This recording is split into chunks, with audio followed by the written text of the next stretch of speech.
Hello, let's continue our Sudoku adventure with Ambiguous Cages by PjoeterBliep. So we have normal 6x6 Sudoku rules, so in each row, each column, and each 2x3 box, we are placing the digits 1 to 6 exactly once each. Now these are ambiguous cages, so they may be killer cages or they may be product cages. You might think about it as sum cages or product cages, sum as an SUM. So first of all, digits do not repeat in a cage. Actually, do we care about that? We don't actually care about that in this puzzle. But cells are surrounded by dotted lines. Those are cells in a cage. Now, basically the clue in the top left is either going to be the sum or the product of those cells.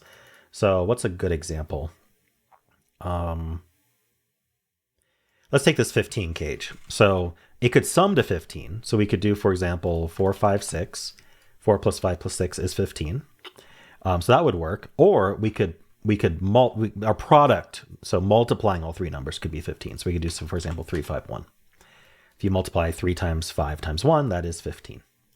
So we don't know which is which. It could be either, basically. And it's up to us to determine which is which based on logic.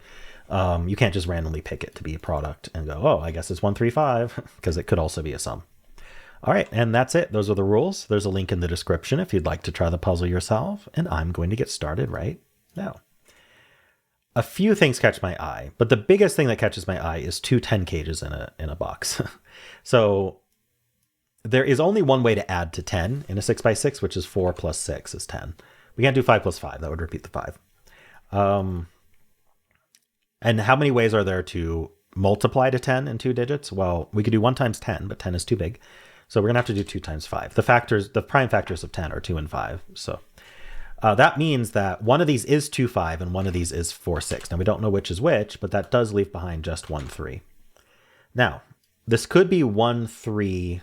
Actually, what's interesting about 6 and 3 is 1 plus 2 plus 3 is 6, and 1 times 2 times 3 is 6. So this is a 2 no matter what. That's a fun property of 6. And so then this column is down to 3 digits, the 4, 5, 6. So now that there is definitely an even number in this cage, I don't think we can multiply to 15. Yeah, because 15 doesn't have 2 as a factor. So we're going to have to add to 15. The only way to add to 15 in 3 cells is 4, 5, 6. Those are the biggest digits we can put, and they add to 15. So we can't subtract anything. Then this is 1, 2, 3. Nice. All right. Now, this could be a 1, 2, or 3, not a 2, I guess. To add to 9. We could do 1 plus... sorry, what am I saying? No, that's wrong. I don't know what I was thinking. Sorry, adding to 9. We could be a 4 or 5 pair, or we could be 6 plus 3. Now, multiplying to 9, we'd have to do 3 times 3, so that's not going to happen. Or 1 times 9, which also isn't going to happen. So this is going to add to 9 in this way. Either 4 or 5 pair or 3, 6 this way. Okay. A 3... we could do 1 plus 2 is 3. That would be this way. Or we could do a 1, 3 pair. Well, 1 times 3.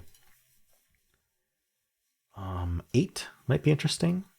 We could do 1, 2, 4. 1 times 2 times 4. 8 is 2 cubed. So that's the only way we'd do that for a product. Adding to 8. So that means that this 8 does need a 1 in it, no matter what. It's going to have a 1 in it. Now, adding to 8, we could do 1, 2, 5, or 1, 3, 4. So I don't think I want to mark all that out. Oh, this 15 cage here. So this 15 cage can't be 4, 5, 6 adding to 15 because we'd have way too many 4, 5, 6s in this row. So it's got to be 1, 3, 5. The prime factors of 15 are 3 and 5. So we got to do 1, 3, 5.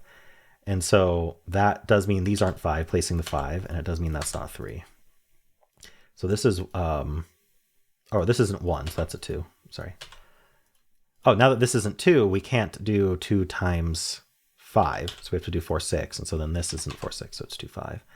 So that eliminates 5 from here. Oh, 5 is eliminated from here as well. So it's not 4, 5. It is 3, 6. That's not a 3. Down here we get 1 and 3. That's 4 and 6. All right, we're making good progress. This is known. It's a 4. And then these 2 digits are the 1 and the 5. Okay. Down here we have 2, 4, 6. To get to 12, we're gonna have we can't do 6 plus 6. Right? We're gonna have to do 2 times 6, leaving the 4 behind.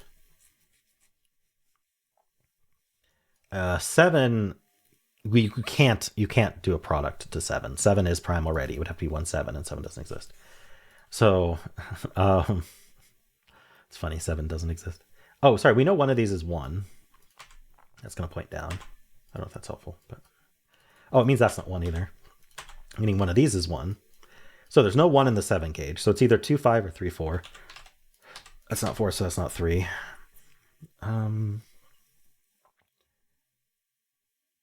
Is it the 8 cage at this point? Right, so we said if the 8 cage was a product, it would be 1 2 4. And this can't be 1 because of the 3 cage here, and it can't be 2 4. So it is not 1 2 4. So it's either, it's going to sum to 8. So it's either 1 2 5. Is there a reason I can't do 1 2 5? This would be the 5, and this would be a 1 2 pair. That seems okay. Or it could be 1 3 4. This would be the 3, and this would be a 1 4 pair, which also seems okay. All right. 6 in this column needs to get placed. Can't go here because of that 6, and it's not going in an 8 cage. So it's going right there. That's a 2. So that's our 1. So it's 1 3 then. So that's a 5, making it 1 2 5. Perfect. Okay, we get the 1 and the 5 here. That's our 5. That's 4. 4 plus 3 is 7. That's 1 and 3. We get the 1 3 here. We get the 6 4 here. We get the 2 1, the 5, and the 2. This digit's a 6. This digit is a 5. And then we need a 2. We need a 4 and a 6. That's 6, that's 4. All right, and we're done. Cool puzzle, PjoeterBliep. I enjoy the ambiguity. Ambiguity is always fun to work out. And yeah, I think this is actually a nice intro to how ambiguity works because it's pretty straightforward. It's like, okay, just figure out how can it be a sum, how can it be a product, consider all those options. Nice. Well, let me know how you did. If you enjoyed this, why don't leave a like, subscribe, and a kind comment below.